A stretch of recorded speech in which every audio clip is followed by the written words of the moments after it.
Hello, everyone, and welcome to RE.CONNECTIONS Podcast, the show that reconnects entrepreneurship, art, and spirituality.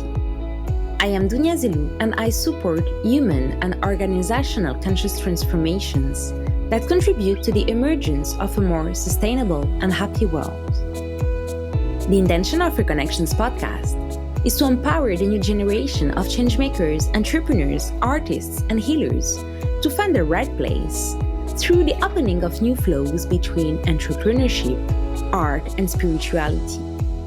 In that perspective, I am honored to interview every Friday an extraordinary guest for a multidimensional talk about reconnecting to self, to the others, and to nature. Thanks for joining us and happy listening. Hello, everyone, and welcome to this new episode of RE.CONNECTIONS Podcast, Inclusive Dance with Clint Lutes. Clint is an American in Paris whose choreographic work has increasingly become centered around working with non-professionals, and he uses dance as a vehicle to inform, connect, and communicate. Clint went on to create the nonprofit DaPoPa, which utilizes choreographic research, improvisations, and somatic practices in its activities. Clint, thanks for being with us today. Thank you. Thank you for having me. I'm very pleased to. So, Clint, can you tell us more about DaPoPa? Sure. DaPoPa it's a nonprofit based here in France, and we provide different activities to people outside of the normal realm of dance public. Let's call it. So maybe people that are a bit further away from regular society somehow. But not excluding people that are part of regular society. Sure. What I mean by that is we work a lot with elderly people, a lot with people with Parkinson's. We've also worked with refugees. We work with researchers, caregivers, professional dancers as well, and using, as you said, choreographic research, somatic tools, improvisation to invite people into studios or theaters or other spaces to move together in a sense. So, in a very basic explanation, that's what we're up to. Amazing. And how did you create DaPoPa? How did you get the idea actually to create this nonprofit?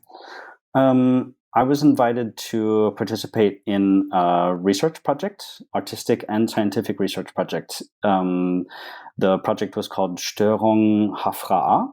Störung is German for trouble in French, which is disorder in English.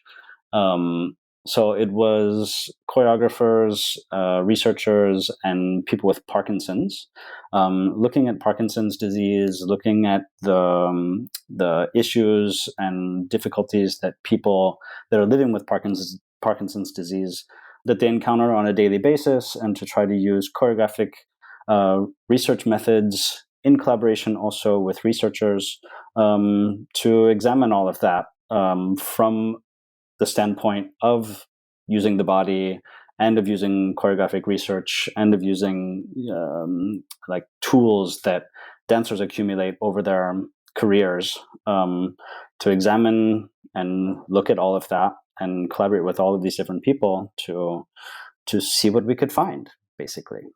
So at the end of this project, it was a turning point in my own career that I was not able so much to continue working in the same way I was, with touring and always moving around and dancing 8 hours a day and all of that. So I was looking for something, a change, let's say.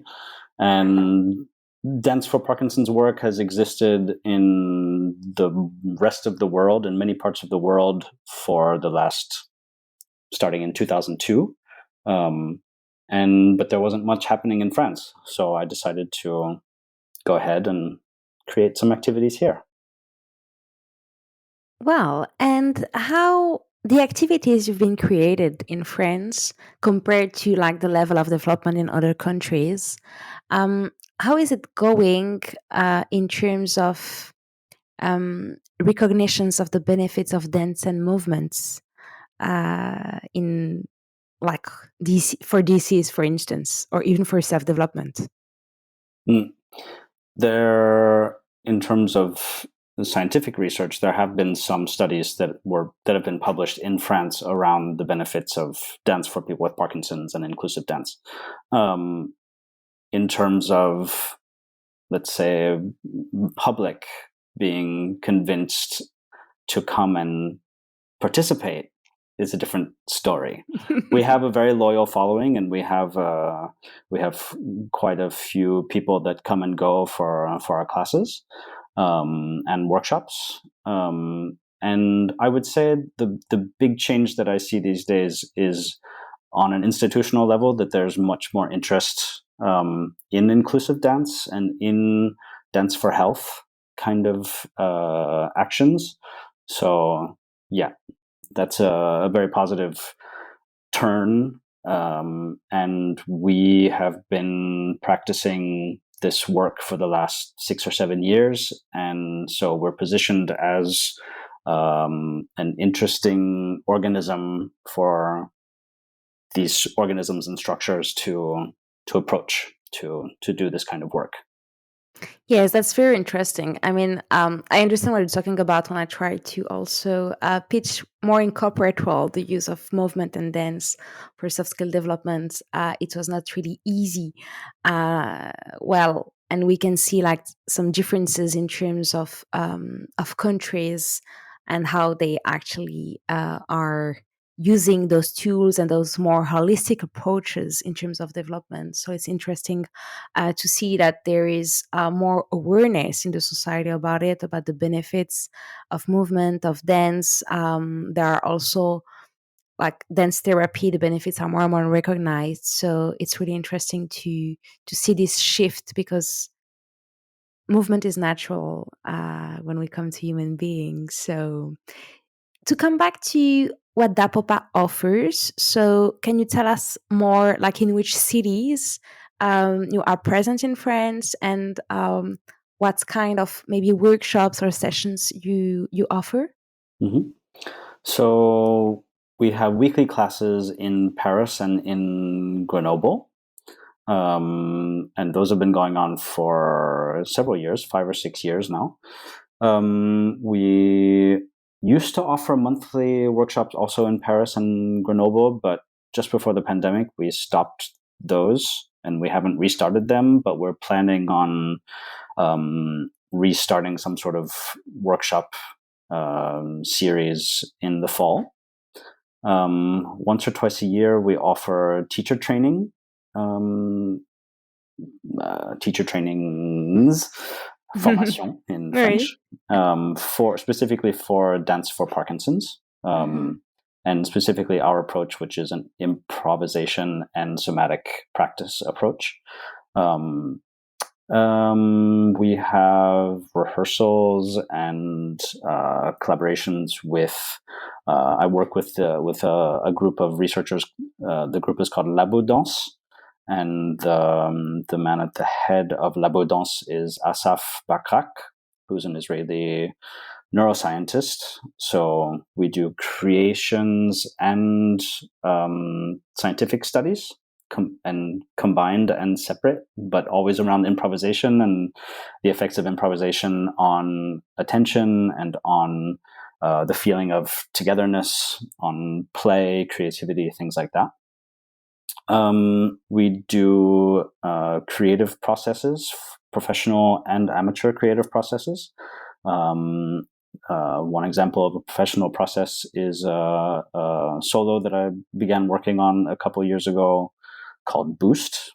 But we also have a yearly amateur creative project called 1 Minute 59, where we invite amateurs to participate in a series of workshops and gatherings.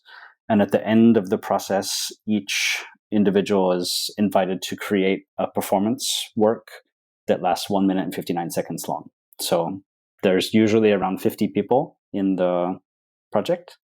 And so there are between 40 and 50 pieces that are 1 minute 59 seconds long, and that is a project that was created by a Korean choreographer that I've been working with for the last 20 years, Eun Me Ahn, who is wonderfully fabulous and amazing.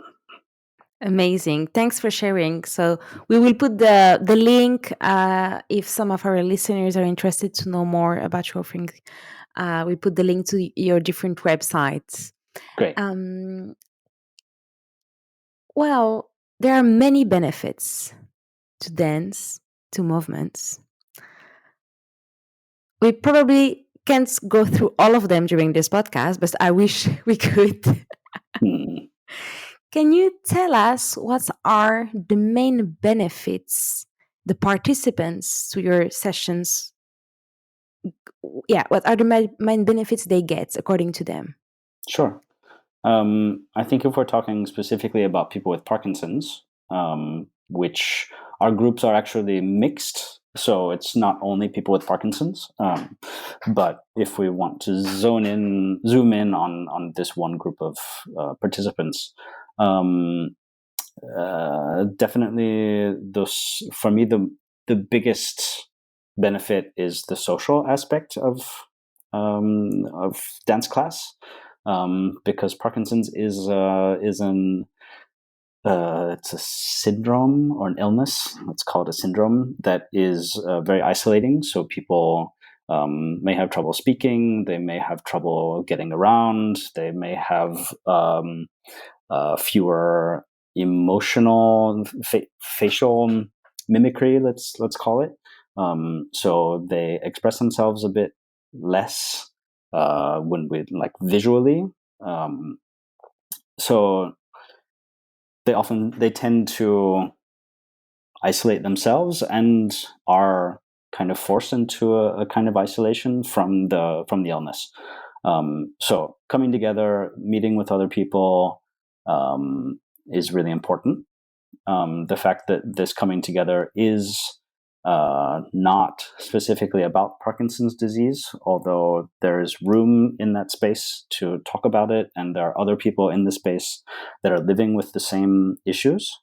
It's a really positive environment. It's a creative environment. So it's a physical environment.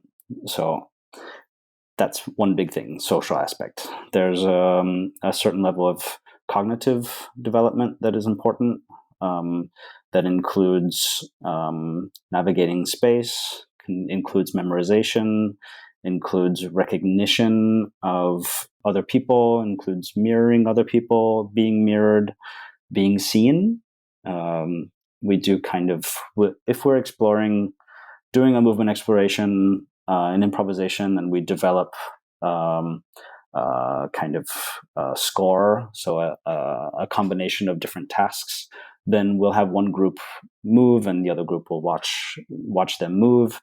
So allowing yourself to be watched is important, because people with Parkinson's have a tendency to not want their symptoms to be seen, to have their difficulties be seen, as we all do. Of course. We all have things. We all have things about ourselves we want to hide. So it's normal. Yeah. So there's physical aspect, there's cognitive, there's the social. Psychologically, it's definitely beneficial, and creatively, it's beneficial. We definitely, everything that is on offer in the classes, everything that's proposed is can be modified and can be adapted to anyone's needs in that moment, and we actually encourage that modification, because that is in a sense, for everyone in the room, a way of being creative, of seeing an obstacle and solving a problem, So that's a pretty good start there, I would say. It is. Yeah. Well, it is. Thank you so much for detailing those benefits. Well, that I'm a big fan of dance. It's my passion as well, and the benefits are just incredible. And many people, though, don't authorize themselves to dance because they say, I don't want to dance, I don't know how to dance. While I really do believe that I'm not flexible enough to dance. yeah, that's that exactly. Those are the kind of comments I hear, but I'm just like, actually, we all dance. It's just like moving the body. It doesn't matter how. I mean, it's okay as long as you feel inside the connection to yourself. And I remember because I love dancing salsa, one of my partners that had said to me, but I used to be very shy before dancing. And when I started to dance, then I'm just like more able to look at a woman in the eyes. And this for me is also an example on top of like syndromes or disease, even for everyone. There are benefits when for those who love dancing, not to dance only in the shower, but also in other spaces that are created and that are here for that. Yeah, sure. And I think more and more the way I'm teaching is really to encourage people to dance like they're in the shower in a way, and then inside of that to kind of direct their attention to what they're doing, to what's around them, to what works for them, to how to develop what they're working with, to be basically aware of what they're working with. So it's all the same. It's all the same tools that we're using in choreography in terms of intention, because like we do the same movement as dancers and performers years and years and years and years, and like as we go along, basically what's happening is we're redirecting our attention and we're honing how we do certain movements, which it's the same in improvisation and in decision making. And so it's just drawing awareness to all of that rather than saying this is actually what you should be doing. It's like, great, what you're doing is fantastic. Let's just keep going with it. And how can we actually just put words to what we're doing, you know? Yes, I totally agree with you. Just like also connecting actually the body and the words. Yeah. Yeah. The body, the words, the mind, the spirit, the soul, all of it. The whole parts of human being. Mm.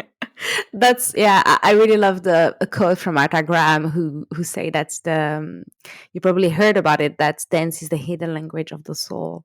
Mm. I really love it. She was a genius. Yes, she was.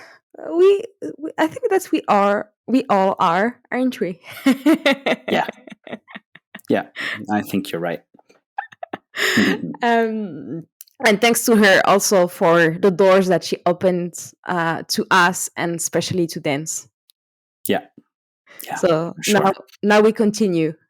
That is one dance that I will say I'm not flexible enough to do, but I appreciate what she did. Yeah, I think it's all complementary at the end. Yeah. Amazing. Sure. And talking about like the connections between mind, words, movements, it's it's raising for me a question that we had talked about regarding a reconnection moment that happened to you in your life that was really important for you. Mm-hmm. Can you tell us more about it? Can you remind me what the story was? Was it the refugees or? Yes, it was this one. Yeah. So I was invited by a dance center in Paris, or just outside of Paris, called La Briqueterie, to do 2 series of workshops, working together with housing center for an emergency housing center for refugees.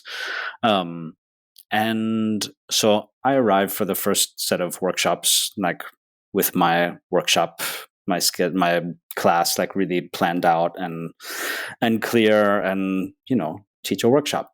Yeah. And what I didn't take into account was something very basic that I could have foreseen, but I just assumed there would be someone that could translate something. There wasn't. So language was the issue. So I would speak in like as simply as possible and try to describe what we're going to do, but then someone would only speak Farsi or Kurdish or Arabic or something else. Somebody else would speak a bit of English, somebody else a bit of French. There was once an 8-year-old kid that used to hang out with the German soldiers in Afghanistan. So he spoke German. So I would speak to different people in different languages and they would translate in different languages. And it was just a disaster. And it was there were some really great moments and we had fun, but it was overall just really exhausting. So second round of workshops came around and I just thought to myself, okay, what was the biggest hurdle? What was the biggest issue? Or what were the issues and how can I get around that? And I said, well, language is definitely the biggest issue. So I just decided okay, maybe I don't speak then. So I made kind of a map of all the different thoughts and ideas and exercises and things that I thought would be interesting, fun to do. And then I just closed my book and put it away and went to the space and said, let's go. And just whatever emerged would emerge. And I would, instead of using my words to direct what's happening in the room or to affect or to encourage, I would use my body and my actions to do the same thing. And basically, we would just dance for 2 hours, and it was hilarious and glorious and gorgeous. And people that had gone through who knows what, these horrendous voyages from wherever they came from. They just were, beaming. And then there were also lots of moments of tenderness and of questioning and who am I allowed to touch and not touch and how and all of these things. And I feel like in those moments I feel like because I was aware of that questioning and because I was going through all of it with so much care and awareness, that it allowed everyone just to kind of follow me. But then in turn, I was following them. And it was just this really interesting loop and feedback of collaboration. And it was really special. And if I may, there was another part of this whole project that I felt changed me in a really interesting way, that I would go to the housing center. Sometimes the classes were at the housing center. Sometimes they were at La Briqueterie. And when they were at the housing center, I would go there before the class and would go door to door with the kind of the animators, the people organizing activities and stuff at the center. I would go door to door with them, and they would knock on the doors of the people, their rooms, and people would say, yeah, and they would say, hey, it's Jean-Michel from the CHUM. Today we're dancing. And they were just so loud and so positive and obnoxious. And I was like, oh my God, why are they so crazy? And why do they have to be so loud? And and I just went with it. And I'm like, okay. And they know better how to do this. And then one day I went by myself because I got there and they said, oh, we'd have so many things to do. Can you go around by yourself today? And I was like, okay. And I turned into that person of hey, it's Clint, let's go dance. And then I would after the classes, I would leave and go to the bakery and walk into the bakery. And I'm like, hey, Dance. It really infected me as a person, just this kind of being positive and going for it and not being afraid to just engage someone. And it was really lovely.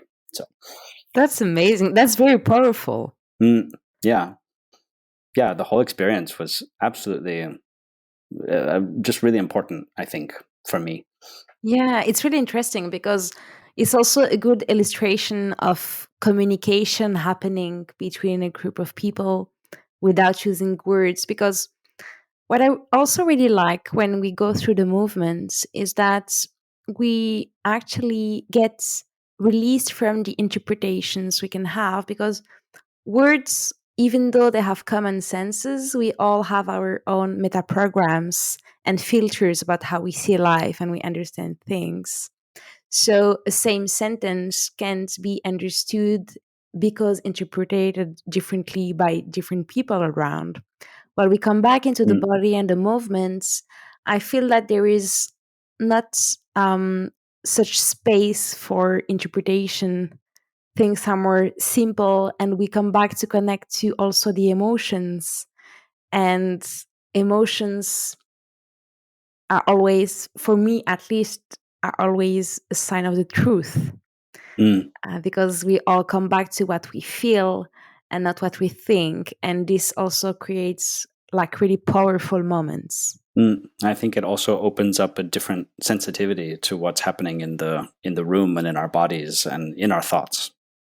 It does. I totally agree. And I think it's also creates a new awareness about it, because when we talk or we speak and we are in like interacting, not giving those silent moments, we don't listen actually to the other things happening in more the invisible world or like emotional body, depending on the terms we're using. While here, Mm, we give it another space. And this is very, very powerful.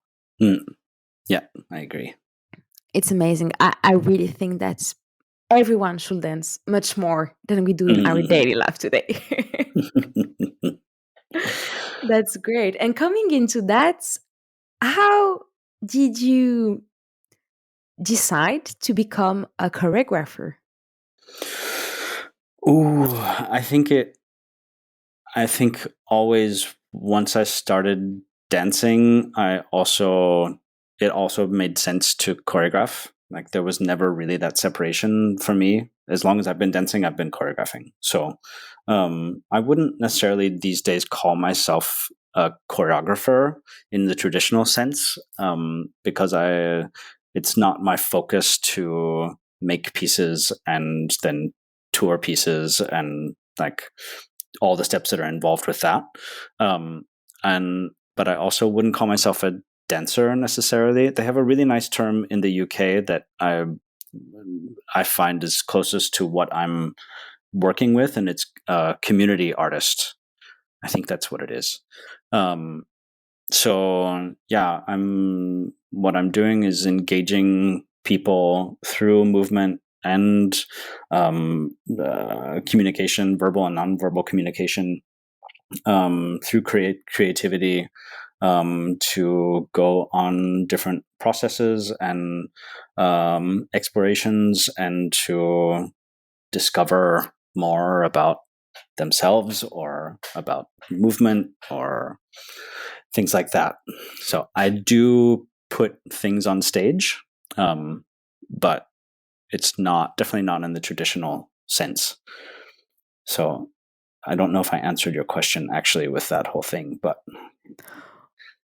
Well, you answered part of the answer, and I think it's really interesting. I really like the community artists. Well, actually, all the guests that's come to this podcast are out of the boxes. So, mm, and it's not, I mean, I think that even in the framework and the society we work in, when we are like in different fields and bringing different things to the world, um, we don't necessarily stick into one box, which also leads us to create new boxes. And also because 75% of the jobs of today are going to disappear in 10 years, it's mm, normal, I think, like to get this development. I call myself an alchemist of change. So mm, nice. yeah, I mean, that's what is corresponding to me. So I Mm, totally understand what you mean through that, and especially what is actually your what is driving you by engaging people and creating those spaces of transformation through improvisation and through the movement. And I'm curious about, maybe to come back to dance, how did you start your career as a dancer? And what made you go through it? I'm asking you especially these questions because I'm thinking about a lot of people who feel inside their passion for dance or for other forms of art, but because of society, because of conditioning, they don't dare go until the end. They choose other alternatives, while inside of them there is like the burning soul about the passion. I started dancing kind of late. I was 17. I had a couple of friends that took a dance class and on Saturdays, and they said, "Oh, you should come." And so I decided to go, and the teacher was fabulous, and it was only boys, and basically we just were completely ridiculous and did ridiculous things. But she was amazing in supporting that, carrying that. And then I decided to I wanted to be a dancer. So she sent me to the ballet school, and I did that for 6 months. And then classical ballet, hardcore, and 2 classes a day, and Nutcracker and all of that. And then I went to university for theater for 2 years, and realized that also wasn't. But while I was there, I also met a woman that had a dance company and was taking classes and things like that, and just ended up dancing much more than I was doing theater, and realized was much better at dancing than theater or musical theater and all of that. So then I changed and went to New York University at the Tisch School for dance, and then just went from there. I moved to Berlin, fell in love, moved to Berlin, and started my professional career officially there, and was always interested in following people, I guess, more than anything. I came pretty close to, I worked with several today they're pretty well-known choreographers, but I worked with them before they were well-known. So I didn't have all the benefits of getting paid good money or any money and all of that. But I had the essence of their work back then, which was great. And then worked with a few other people that were just really inspiring, and that kind of helped form me into the weird, out of the box character that I think I am today. So, and there was a second part to your question that. It's okay. We go with the flow. We go with the flow. Thank you. Thank you for sharing that. And Lucky Tremor, a festival that you created, can you tell us more about it? Mm-hmm. In New York and in the States, and it was pretty normal to create, pretty common. Most everyone was creating work that was short works. So 5, 10, 15, 20 minutes. And when I got to Berlin, there wasn't really that possibility. Everything was either you rent a theater and you make a 1-hour performance, or you can do some sort of work in progress type showing in a studio with no light and nothing, and just kind of work in progress. And there was one show in New York that was called Terry Dean and Lisa Leanne Put on a Dance Show. That I think they later changed the name, but Dance Off was the name later. So anyway, I talked about the idea with my ex and with another friend, and the three of us decided to go for it and make this show. And we went to the Tacheles Performance Space or Art Center and spoke to them about if they'd be interested to have us, and they were interested. And so we created Lucky Tremor with myself, Uwe Kessner, and Mimi Messner in 2004. and it was a platform for maximum. It is still a platform for maximum 10-minute long pieces, performance works of any kind, mostly dance based, body based, movement based, but it can be anything. And yeah, it's been around since 2004. It's still going. Mimi has stepped out. I have stepped out, but Uwe and quite a few other people are still running it.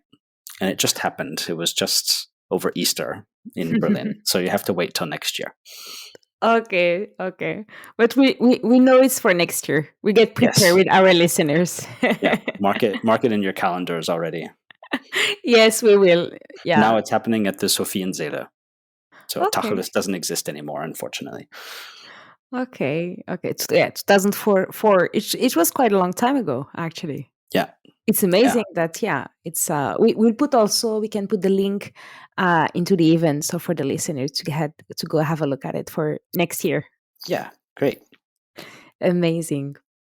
So to come back to DaPoPa, what does it mean, DaPoPa? When we started our activities, we were looking for a name, and we thought about Danse pour Parkinson, like dance for Parkinson's, but we didn't want to close ourselves into Parkinson's because we still had ideas to do other things.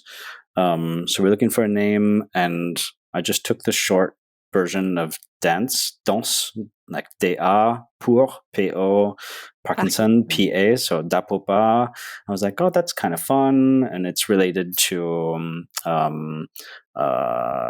dopamine, which is related to Parkinson's. L-DOPA is one of the medications, and I'm like, okay, it's fun, and it has all these correlations, so that's what we stuck with. That's very interesting. Thank you. And if you had like I don't know how we say in English. Say it in French, I can translate. In baguette magique, I don't know the words. A magic wand. If you had a magic wand right now, what would you like to have? First of all, I think I would like to have maybe an administrator or someone to run the business, and that I can. Are you talking about me, myself, or DaPoPa? First of all, I'm answering for DaPoPa. Someone to help take care of all of the business side of things, that I can focus more on the artistic endeavors, and development and communication and things like that. I think eventually it would be nice to have an office and maybe even a studio that can be really a very flexible, open space for people to come and practice. And not only our activities, but there are quite a lot of associations, specifically in the Paris region, that are working with dance and health, dance and handicap issues, that I think maybe kind of an inclusive dance center could be something really, really special. That's amazing. That's great. So our listeners, if you think about doors to open for DaPoPa, you'll have the contact of Clints in the description of the episodes. And for you, what would you like to have? A house in Bali would be perfect. Maybe a very long vacation with my best family and friends, with my family and best friends. So maybe in my house in Bali. Like, let's say that. That's amazing. May I ask you the same question for the world? What would you like the world to have? I think we need more patience and understanding and empathy. That's a good start. It is. And if I may, I would add on my side more dance. Also. Sure. Even if it's on the shower, it's a good start. Dance is definitely, empathy is definitely a tool associated with dance or a benefit of dance. There's a really great project that has been going on for the last 3 years, I think, called Empowering Dance. And it's looking at tools that are associated with dancing, soft skills, they call it. So things like developing empathy, things like that, they're about to release a publication, I believe, about the project. So we can maybe put the link to that as well. Yes, gathering our forces in the same direction. Yep. Great. Thank you so much. Well, Clint, thanks a lot for being here and for this discussion together. Is there anything you would like to share?